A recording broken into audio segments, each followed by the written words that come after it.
स्वागत है आपका कलेक्शन ऑफ स्टोरीज में, जहां हम हिंदी और अंग्रेजी साहित्य की महान कृतियों को आपके सामने प्रस्तुत करते हैं। आज हम लेकर आए हैं प्रेमचंद्र की मार्मिक और समाज को झकझोर देने वाली कहानी शूद्र।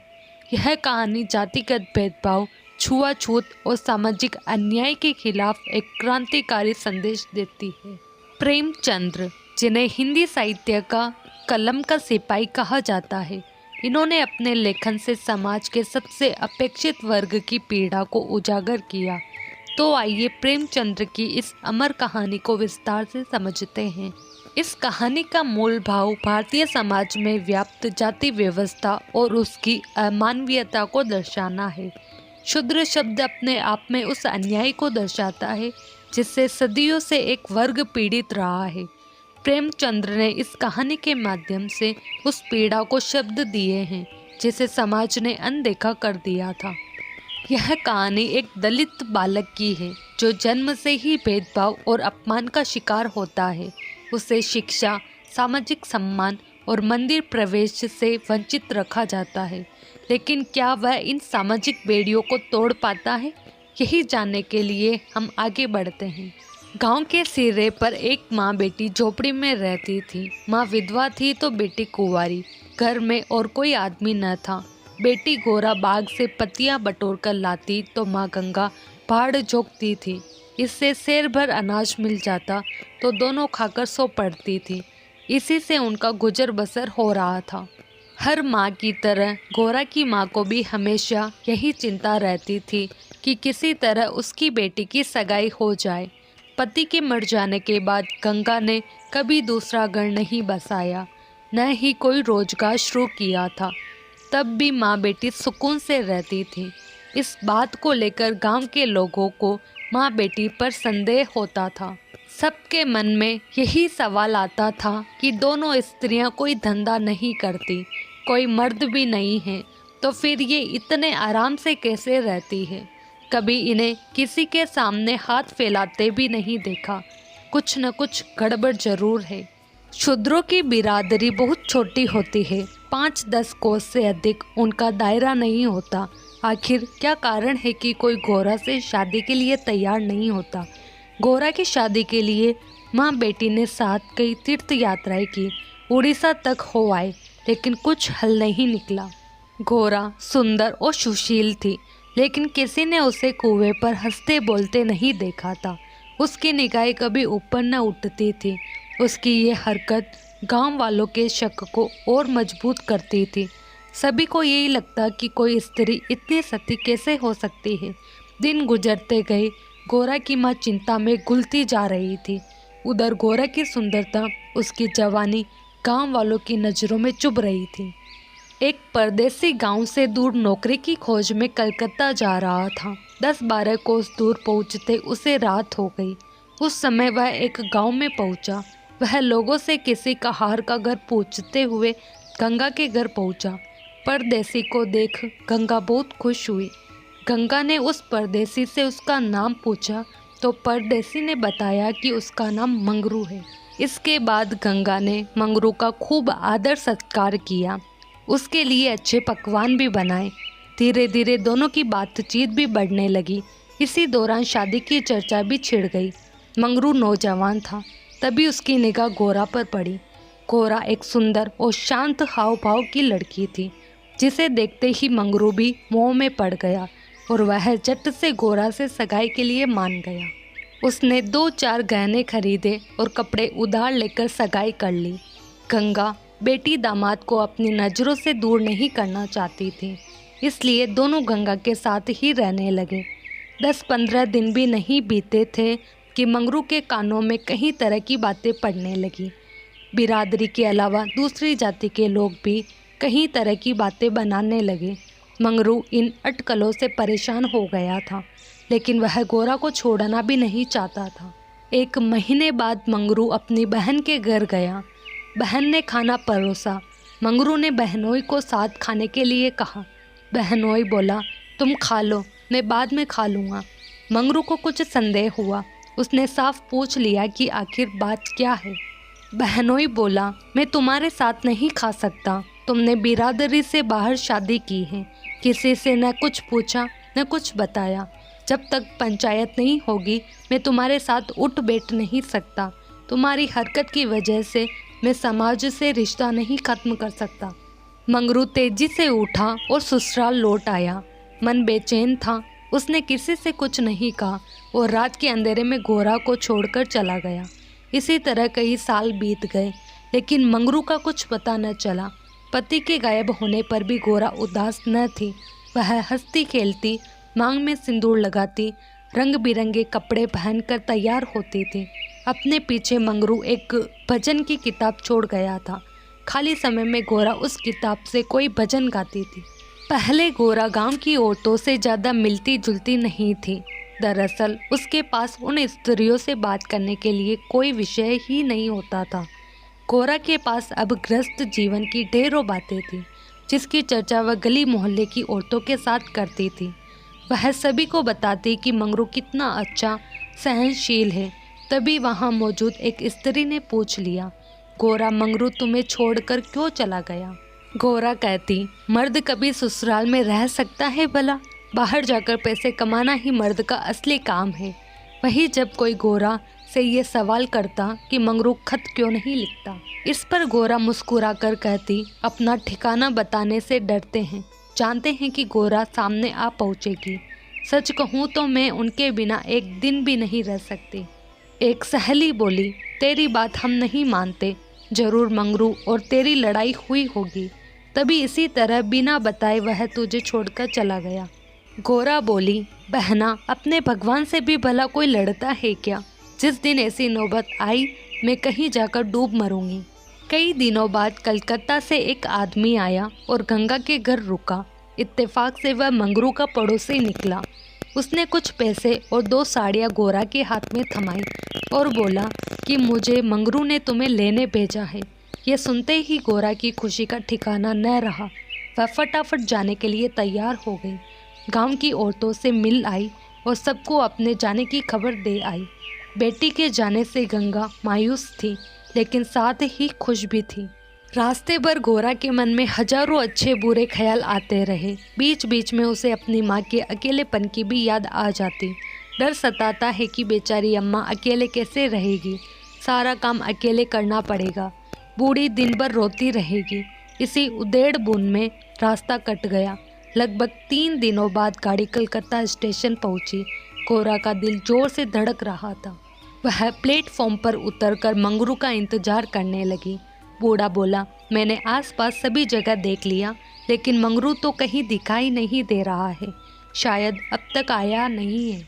गोरा घबरा गई। तभी बूढ़ा बोला, चलो हम डेरा पर चलते हैं। उसे मालूम न था कि हम कौन सी गाड़ी से आ रहे हैं। ऐसे में भला उसकी राह देखने से कोई फ़ायदा नहीं। गोरा बात मान गई और दोनों तांगे पर सवार होकर चल दिए। यह पहली बार था जब गोरा गांव से बाहर निकली थी। उसकी आंखें इधर उधर चीज़ों को निहारने में लगी हुई थी। अचानक तांगा एक सुंदर और विशाल भवन के सामने रुका। गोरा उतरी और तेजी से सीढ़ियों के सहारे ऊपर चढ़ने लगी। मंगरू से मिलने की थोड़ी भी देरी उसे बर्दाश्त नहीं हो रही थी। तभी बूढ़े ने पहली मंजिल के एक कमरे की ओर इशारा करते हुए कहा, यह मंगरू का कमरा है, जाओ, वह अंदर ही पड़ा होगा। गोरा अंदर गई, लेकिन कमरे में कोई न था। कोने में खाट और 4-5 बर्तन पड़े हुए थे। वह बाहर आई और बूढ़े को बताया। बूढ़ा बोला, मंगरू काम पर गया होगा, शाम को लौटेगा, यहाँ वह किराए पर रहता है। कमरे में मंगरू को न पाकर गोरा थोड़ी मायूस हो गई, लेकिन शाम को मिलने की सोचकर मुस्कुराई और साफ सफाई में लग गई। उसने कमरे में झाड़ू लगाया, बर्तन धोए, नहा धोकर शाम का इंतजार करने लगी। राह देखते देखते देर शाम हो गई, लेकिन मंगरू का अब तक कोई पता न था। गोरा का मन फिर घबराने लगा। घना अंधेरा छा गया था, परंतु कमरे में एक दीपक तक न था। जब भी किसी की आहट होती तो गोरा को लगता मंगरू आया होगा, लेकिन दरवाजे पर कोई दस्तक न होती थी। कुछ देर बाद दस्तक हुई। गोरा दौड़ी और दरवाज़ा खोला। सामने बूढ़ा खड़ा था। गोरा बोली, वो अब तक आए क्यों नहीं? बूढ़ा बोला, अभी मैं मंगरू के दफ्तर से ही लौटा हूँ। साहब ने बताया कि मंगरू का ट्रांसफ़र हो गया है। मंगरू ने साहब से कई मिन्नतें की, लेकिन किसी ने उसकी एक न सुनी। वो दूसरी जगह भेज दिया। मैं दफ्तर से उसका नया पता ले आया हूँ। कल सुबह तुम्हें जहाज पर बैठा दूंगा, फिर तुम अपने मंगरू के पास चली जाना। घोड़ा घबरा कर बोली, जहाज में कितने दिन का सफ़र होगा? बूढ़े ने कहा, कम से कम 8 से 10 दिन तो ज़रूर लगेंगे, लेकिन घबराओ मत, तुम्हें कोई परेशानी नहीं होगी।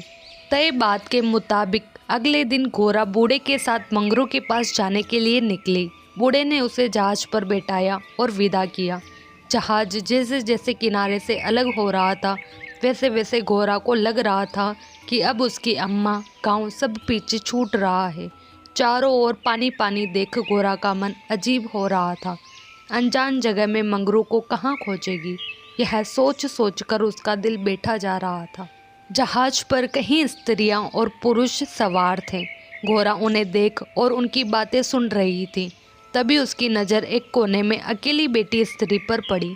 घोड़ा ने हिम्मत कर उससे पूछा, कहाँ जा रही हो बहन? ये सुनते ही स्त्री की आंखें डबडबा गई। बोली, मुझे नहीं मालूम कि मैं कहाँ जा रही हूँ, बस जहाँ भाग्य ले जाए वहाँ चली जा रही हूँ। तुम कहाँ जा रही हो?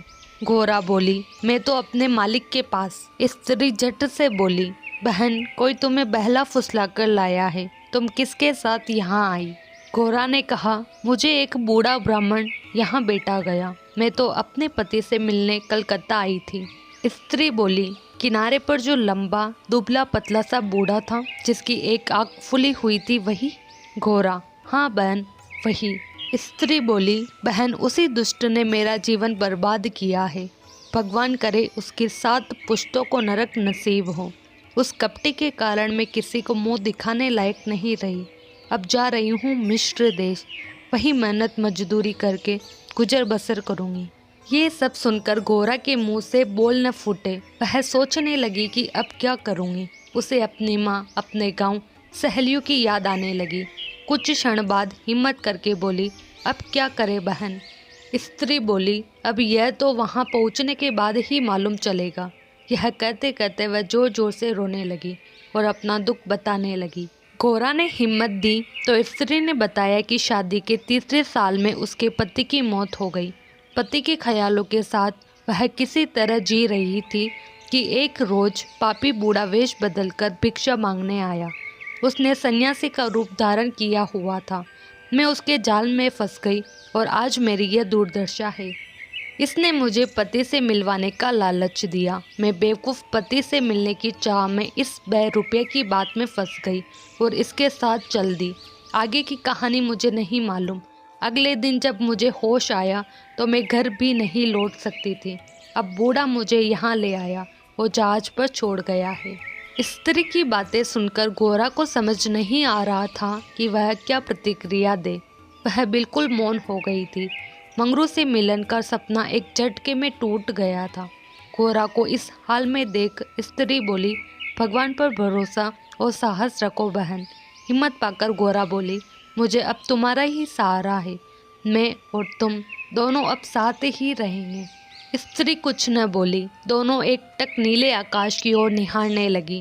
कई घंटों बाद जहाज किनारे पर पहुंचा। सभी यात्री उतरने लगे।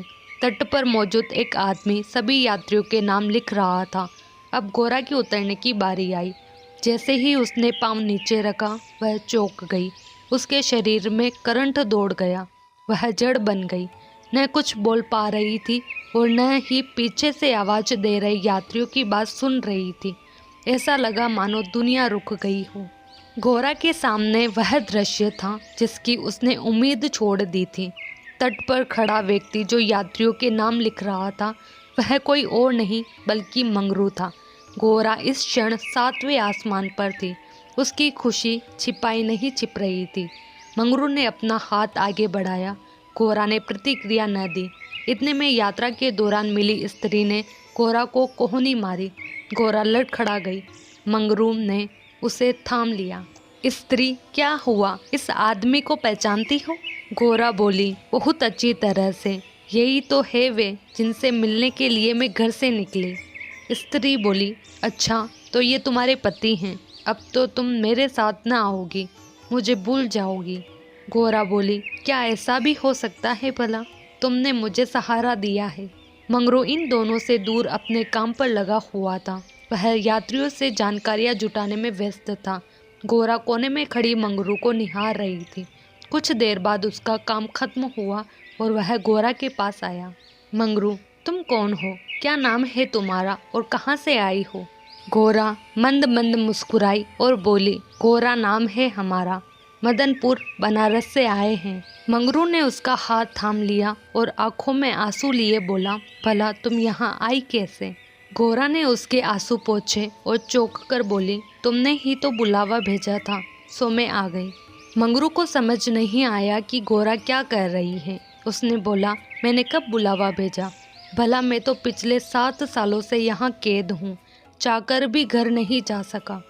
गोरा घबरा कर बोली, तुमने बूढ़े को नहीं भेजा था मुझे लाने के लिए? मंगरू बोला, बिल्कुल नहीं। गोरा का मन छोटा हो गया। उसने इस जवाब की आशा न की थी। गोरा गुस्से में बोली, मैं कल ही यहाँ से चली जाऊंगी, मुझे तुम पर बोझ नहीं बनना। मंगरू बोला, अब तुम यहाँ से अगले 5 सालों तक नहीं जा सकती गोरा, यही यहाँ का नियम है। गोरा बोली, ठीक है फिर मैं अलग रहकर अपना पेट पाल लूँगी, लेकिन तुम पर भार न बनूंगी। मंगरू बोला, तुम मेरे लिए कभी बोझ नहीं हो सकती गोरा, तुम सती हो, देवी हो। जिस बूढ़े आदमी ने तुम्हें बहकाया उसी ने मुझे भी यहाँ भेजा है। आओ मेरे साथ, मेरे ठिकाने पर चलो, वहाँ आराम करना, फिर आगे बातें होगी। यह स्त्री कौन है तुम्हारे साथ? गोरा बोली, यह मेरी सहेली है, यात्रा के दौरान जहाज पर मिली, इसका यहाँ कोई न है, अतः यह मेरे साथ ही रहेगी। मंगरू मान गया। तीनों लोग पैदल चल दिए। तभी सामने से 2 लंबे चौड़े शरीर के आदमी आते दिखाई दिए। मंगरू के पास आकर दोनों आदमियों ने बोला, आज से ये दोनों औरतें हमारी। मंगरू के क्रोध का ठिकाना न था। मंगरू चिल्लाकर बोला, ये दोनों मेरे घर की स्त्रियां हैं, इन पर आग तक न डालना। दोनों आदमी ठहाके लगाकर हंस पड़े। मंगरू का गुस्सा और बढ़ गया। तभी एक आदमी गोरा की ओर बढ़ा और उसका हाथ पकड़ने की कोशिश करने लगा। मंगरू चिल्लाया, छूना मत वरना अच्छा नहीं होगा। दोनों आदमी सहम गए और बाद में देख लेने की धमकी देकर आगे निकल गए। मंगरू, गोरा और उसकी सखी आगे बढ़ गई। मंगरू बोला, इसलिए मैं कह रहा था कि ये जगह तुम जैसी औरतों के लिए नहीं है। अचानक सामने से एक अंग्रेज आ पहुंचा। उसने मंगरू से कहा, जमादार, ये दोनों औरतें आज से मेरे कोटे में रहेगी। मंगरू ने हाथ जोड़ लिए, बोला, साहब यह मेरे घर की औरतें हैं, इन्हें जाने दीजिए। अंग्रेज बोला, झूठ मत बोलो तुम। गोरा की ओर इशारा कर उसने कहा, इसको हमारी कोटे में भेज दो। मंगरू काँप गया और ना में सिर हिलाने लगा, लेकिन तब तक अंग्रेज आगे बढ़ चुका था। साहब की बात पर अमल करना जमादार का काम था। मंगरू समझ नहीं पा रहा था कि वह क्या करे। आखिरकार रास्ता खत्म हुआ। सामने मजदूरों के रहने के लिए मिट्टी के घर बने थे। बाहर दर्जनों की संख्या में स्त्री और पुरुष बैठे थे। सभी गोरा और सखी को गंदी नजरों से घूर रहे थे। किसी तरह नजर बचाकर मंगरू दोनों औरतों को घर ले गया और खुद दरवाजे पर बैठा रहा। दोनों स्त्रियां कमरे के भीतर अपने भाग्य को कोसती तो मंगरू दरवाजे पर बैठा रखवाली करता रहा। किसी तरह रात बीती। अगले रोज दिन किसी तरह कट गया। रात के तकरीबन 10 बजे दरवाजे पर दस्तक हुई। मंगरू निकला तो देखा सामने सिपाही खड़ा है। सिपाही बोला, चलो तुम्हें साहब ने बुलाया है। मंगरू बोला, भाई तुम हमारे देश के आदमी हो, मुझ पर मुसीबत आन पड़ी है, मदद करो। जाओ साहब को कह दो कि मंगरू घर पर नहीं है। सिपाही बोला, न बाबा, वह बहुत गुस्से में है, मैं ऐसा कुछ नहीं कर सकता, तुम साथ चलो। मंगरू के पास कोई चारा न था। वह सिपाही के साथ निकल गया। मंगरू को सामने देख साहब जोर से चिल्लाया, वह औरत कहाँ है? कल तुम उसे मेरे कोटे पर क्यों नहीं लाए? मंगरू ने हाथ जोड़ लिए और बोला, वह मेरी पत्नी है साहब। साहब बोला, वह दूसरी कौन थी फिर? मंगरू, मालिक वह मेरी बहन है। साहब गुस्से में बोला, हम कुछ नहीं जानते हैं, तुम उन दोनों में से किसी एक को लेकर आओ जल्दी। मंगरू साहब के पैरों में गिर गया और रोने लगा, लेकिन साहब का दिल नहीं पसीजा। उसने आदेश दिया, जल्दी एक स्त्री को लेकर आओ वरना तुम्हें कोड़े पड़ेंगे। मंगरू कोड़े खाने को तैयार हो गया। साहब नशे में था। उसने न आओ सोचा न ताओ, हंटर निकाला और कोड़े बरसाने शुरू किए। मंगरू की चीख निकल आई। साहब उसे लगातार कोड़े मारते रहे, लेकिन वह अपने घर की औरतों की इज्जत देने को तैयार न हुआ। उसने अपने प्राण त्यागना बेहतर समझा। इधर घोरा और सखी कमरे में बैठे मंगरू की बाट देख रही थी। उन्हें क्या पता कि मंगरू पर क्या बीत रही थी। अचानक किसी के चीखने रोने की आवाज़ सुनाई पड़ी। कान लगाकर सुना तो कलेजा मुंह को आ गया। यह मंगरू की आवाज़ थी। घोरा दौड़कर दरवाजे पर पहुंची। मंगरू की आवाज़ सुनकर उससे रहा न गया तो वह आवाज़ के पीछे दौड़ गई। फाटक खुला था। घोरा कोई है आवाज़ देने लगी, लेकिन जवाब न मिला। वह अंदर जा पहुंची। सामने मंगरू खुले बदन लहूलुहान हुए खड़ा था और अंग्रेज उस पर चाबुक बरसा रहा था। घोरा से यह सहन नहीं हुआ। वह दौड़कर मंगरू से लिपट गई और बोली, इनके बदले जितना चाहो मुझे मार लो, लेकिन इन पर दया करो। अंग्रेज खुश होकर घोरा से बोला, तुम यहाँ मेरे पास रहोगी तो मैं इसे छोड़ दूंगा। घोरा बहुत असहाय महसूस कर रही थी, कुछ न बोली। वही मंगरू दर्द से कहरा रहा था। जिस साथ के लिए वह यह सब कर रहा था, उसकी आंखों के सामने वह उससे छूट रहा था। घोरा ने दिल पर पत्थर रखकर कहा, मुझे तुम्हारी शर्त मंजूर है, लेकिन अपने पति के स्वस्थ होने के बाद मैं तुम्हारे पास आऊँगी। अंग्रेज बात मान गया। उसने मंगरू पर अत्याचार बंद किया और सिपाही को उसे अस्पताल में भर्ती कराने का आदेश दिया। मंगरू को अस्पताल ले जाया गया। घोरा भी उसके साथ थी। इलाज के दौरान घोरा एक क्षण के लिए भी मंगरू के सामने से नहीं हटी। 4 दिनों की इलाज के बाद मंगरू ने आंखें खोली। तय शर्त के मुताबिक अब घोरा को मंगरू का साथ छोड़ अंग्रेज के पास जाना था। यह उसे मंजूर नहीं था। ऐसे में उसने मरना बेहतर समझा। अस्पताल के बाहर नदी की धार बह रही थी। घोरा जानकर उसमें कूद पड़ी। आनन फानन में एक अस्पताल कर्मचारी दौड़ मंगरू के पास आया और घोरा की नदी में कूदने की सूचना दी। मंगरू की आंखों के सामने अंधेरा छा गया। उसे कुछ समझ नहीं आया। दौड़कर नदी के सामने पहुंचा और छलांग मार दी। जीते जी जो कभी साथ नहीं रह पाए, अब वे दोनों परलोक की यात्रा में साथ जा रहे थे। क्षुद्र कहानी से हमें यह सीख मिलती है कि व्यक्ति को अपना मन साफ और अच्छा रखना चाहिए। किसी कार्य को करने के पीछे यदि आपकी नीयत नेक होती है तो नियति आपके साथ कभी बुरा नहीं करेगी। आज भी हमारे समाज में कहीं न कहीं जातिगत भेदभाव देखने को मिलता है, लेकिन हमें यह समझना होगा कि प्रेमचंद्र का यह संदेश केवल एक कहानी तक सीमित नहीं है, बल्कि यह हमारी सोच और व्यवहार को बदलने का आह्वान है। आपको यह कहानी कैसी लगी? क्या हमारे समाज में अब भी ऐसी समस्याएं मौजूद हैं? अपने विचार हमें कमेंट्स में बताएं। अगर आपको यह वीडियो पसंद आया हो तो इसे लाइक करें, शेयर करें और हमारे कलेक्शन ऑफ स्टोरीज चैनल को सब्सक्राइब करें।